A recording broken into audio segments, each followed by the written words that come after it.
আমাদের পরিচয় কি, আমরা সবকিছু ভুলে ছাত্র আন্দোলনের অন্যতম সমন্বয়ক সার্জিস আলম ভাই প্রজন্মকে সামনে নিয়ে তরুণ প্রজন্মের একদল প্রতিনিধির সামনে একদল প্রতিনিধি এর পাশে।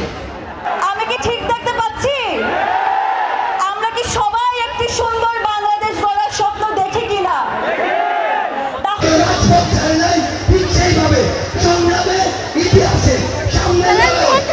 স্পষ্ট করে বলতে চাই, সরকার যেন তাদের জায়গা থেকে এই কাজটি অবশ্যই করে। জুলাই মাসে যখন ঢাকা বিশ্ববিদ্যালয়ে ফ্যাসিস্ট সরকার বাধ্যতামূলকভাবে আমাদের হলগুলোকে বন্ধ করে, ওই ফ্যাসিস্টের দোসর আওয়ামী লীগ, ছাত্রলীগ, যুবলীগ সহ লীগ নামওয়ালা অনেকের সম্মিলিত প্রচেষ্টায় আমার ক্যাম্পাসে আমার ভাই বোনদেরকে নির্বিচারে অত্যাচার করা হয়, আমার বোনদের গায়ে হাত তোলা হয়।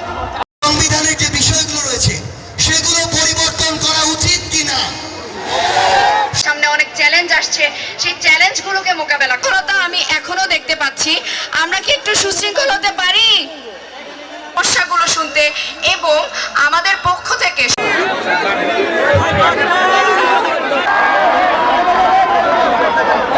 তার জন্য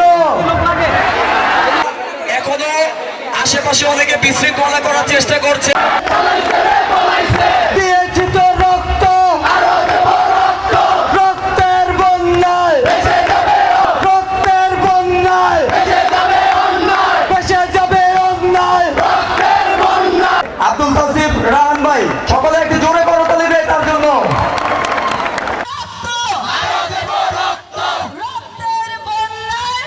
প্রিয় মুন্সিগঞ্জ,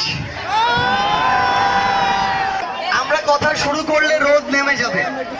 আমরা আসলে আপনাদের কথা শুনতে এসেছি, আপনাদের সাথে কিছু কথা বলতে এসেছি।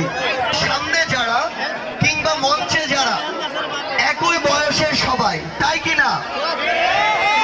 এই জেনারেশনের সবাইকে একটু ধৈর্য ধরে থাকতে হবে।